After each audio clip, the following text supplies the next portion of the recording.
मथुरा के गांव नंगलाबर गांव में रालोद नेता राष्ट्रीय महासचिव डॉक्टर यशपाल बघेल के नेतृत्व में राष्ट्रीय लोक दल की एक बड़ी जनसभा आयोजित हुई। पार्टी के राष्ट्रीय अध्यक्ष और केंद्रीय मंत्री जयंत चौधरी ने इस अवसर पर किसानों, नौजवानों और धनगर समाज के हितों के प्रति अपनी कटिबद्धता को दोहराते हुए कहा कि जनता का आशीर्वाद ही उनकी असली ताकत है और वे दिल्ली में इसी ताकत के साथ उनकी आवाज बुलंद कर रहे हैं। कार्यक्रम की शुरुआत नगलागढ़ बंबा में लोक माता अहिल्याबाई होलकर की 301वीं जयंती के साथ हुई। केंद्रीय मंत्री जयंत चौधरी ने सबसे पहले उनकी प्रतिमा पर पुष्पांजलि अर्पित कर उन्हें नमन किया। सभा को संबोधित करते हुए उन्होंने लोक माता अहिल्याबाई के खुले दरबार के आदर्शों को याद किया और कहा कि वही लोकतांत्रिक नींव आज भी हमारे संविधान का आधार है। जयंत चौधरी ने इस दौरान एक महत्वपूर्ण घोषणा भी की। उन्होंने कहा कि रालोद की बैठकों में अब उन ग्रामीण नौजवानों, स्टार्टअप करने वाले युवाओं और छोटे उद्यमियों को मंच दिया जाएगा जिनका राजनीति से सीधा नाता नहीं है। ये मंच एक सेतु के रूप में काम करेगा ताकि उनके नवाचारों को नई पहचान मिल सके। उन्होंने जोर देकर कहा कि चौधरी चरण सिंह की विरासत का ही प्रभाव है कि आज देश की नीतियों के केंद्र में किसान और कामगार है। कार्यक्रम के दौरान पार्टी पदाधिकारियों ने केंद्रीय मंत्री को लोक माता अहिल्याबाई होलकर की प्रतिमा भेंट की। सी योगेश, नौवार समेत पार्टी के कई वरिष्ठ पदाधिकारी और गणमान्य लोग प्रमुखता से उपस्थित रहे। मथुरा की इस सभा ने स्पष्ट कर दिया है कि रालोद अपनी जड़ों से जुड़कर युवाओं और समाज के हर वर्ग को साथ लेकर आगे बढ़ने की रणनीति पर तेजी से काम कर रहे हैं। आप भेंट भी दे रहे हैं, वो स्वीकार है। मुझे आदरणीय निहाल सिंह जी का पत्र भी प्राप्त हुआ। कभी चौधरी अजीत सिंह जी ने इनको चिट्ठी लिखी थी, उनके साथ इनकी पुरानी तस्वीर भी जब ये सेवा में थे इन्होंने प्रस्तुत की है। निहाल सिंह जी बैठे हैं, मेरे बुजुर्ग हैं, तो वो उनको दे और तो और जब उसे आवाज ठीक करो भाई, जब उसे अपने आराध्य को याद करना होता है, हवन कराना होता है, तो उसे गांव में पंडित को भी बसाया जाता है। और जब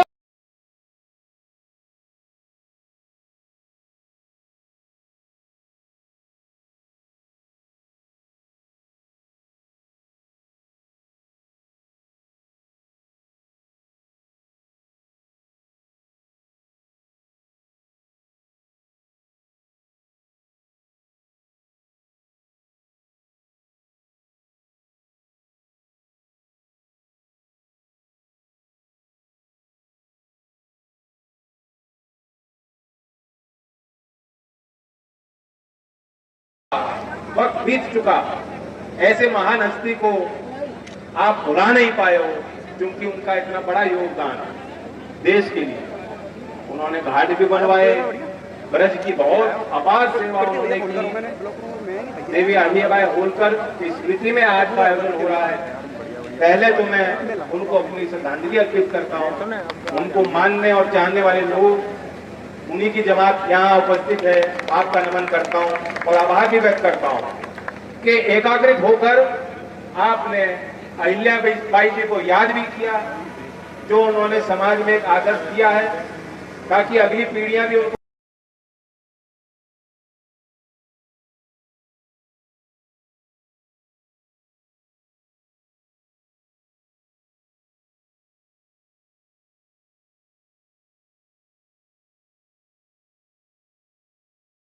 में पहला ही काम सरकार ने किया कि किसान सम्मान निधि की 17वीं इंस्टॉलमेंट उन्होंने लगाई।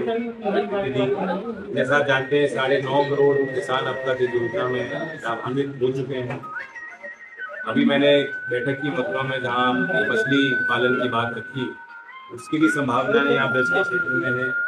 मथुरा में जो विश्वविद्यालय, उसमें भी एक फिशरी का अलग कॉलेज भी स्थापित हुआ है। और आप जानते हैं कि पहले जो मत्स्य पालन था, जो लोग उसमें थे उनको किसान का दर्जा नहीं, केसीसी के अंतर्गत उन्हें लाने में भारत सरकार ने बहुत सार्थक तय। अभी बजट में जो घोषणा की है कि 3 लाख का केसीसी का लिमिट बढ़ा करके 5 लाख का जो निर्णय, ये भी स्वागत है। विकास की गति तेज हुई है। इंफ्रास्ट्रक्चर में जो 2014 के पहले 2 लाख करोड़ का निवेश होता था, 12 लाख करोड़ का होता। प्रगति का एक मंच निर्माण किया गया और उसमें अंतर्गत लगातार बैठक होती है। सारे स्तर में जो जिम्मेदार लोग हैं, स्टेक होल्डर्स हैं, उनको बैठाया जाता है और जो फैसले लिए गए हैं, जो लंबित हैं, जो परियोजनाएं फंसी हुई, उन अड़चनों को दूर करके उन्हें जमीन पे उतारने के लिए पहल की गई और उसका परिणाम है कि आज रोड नेटवर्क में, भारत में जो रोड नेटवर्क है, यूपी में आप देख रहे हैं अभी गंगा एक्सप्रेस भी हुआ है, ये ब्रज के क्षेत्र में आपने देखा ही है कि लखनऊ तक कनेक्टिविटी बन चुकी है, लेकिन NHAI हो, स्टेट के एक्सप्रेस वे हो, प्रधानमंत्री ग्राम सड़क योजना हो, सड़क के इस जाल का सीधा लाभ व्यापारी को, छात्र को, किसान को, हर वर्ग को मिला। इसका आवागमन से उनकी अर्थव्यवस्था टिकी।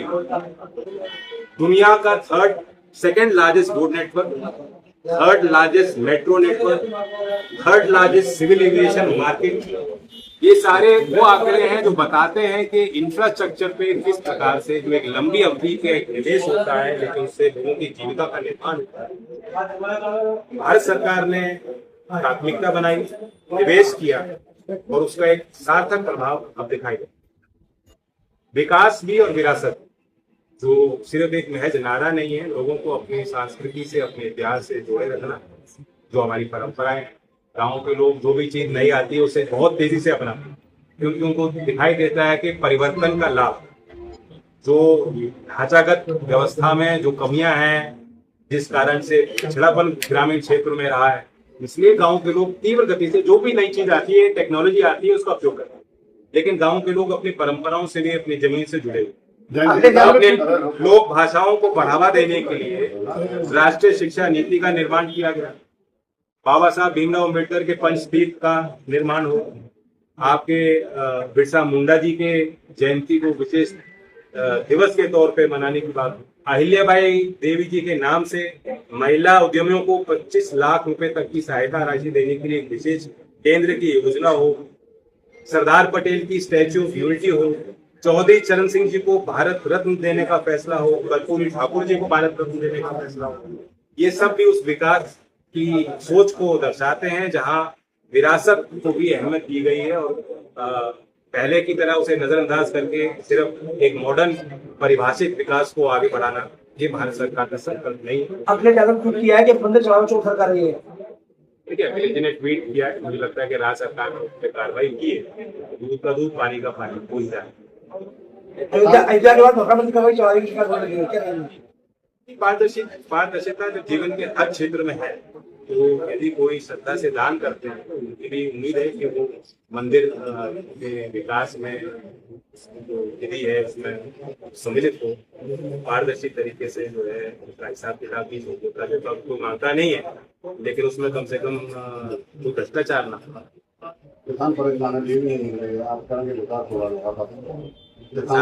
किसान की तो सतत समस्या है, किसान को उसमें सतर्क होना होता है। किसान अपने न्यूट्रिएंट की टेस्टिंग कर सके, सॉइल में क्या पदार्थ की कमी है, कैसे उपज बेहतर हो सकती है, विज्ञान से किसान को जोड़ना, इसके लिए समय समय पे पहल होती है। भारत सरकार का प्रयास भी है।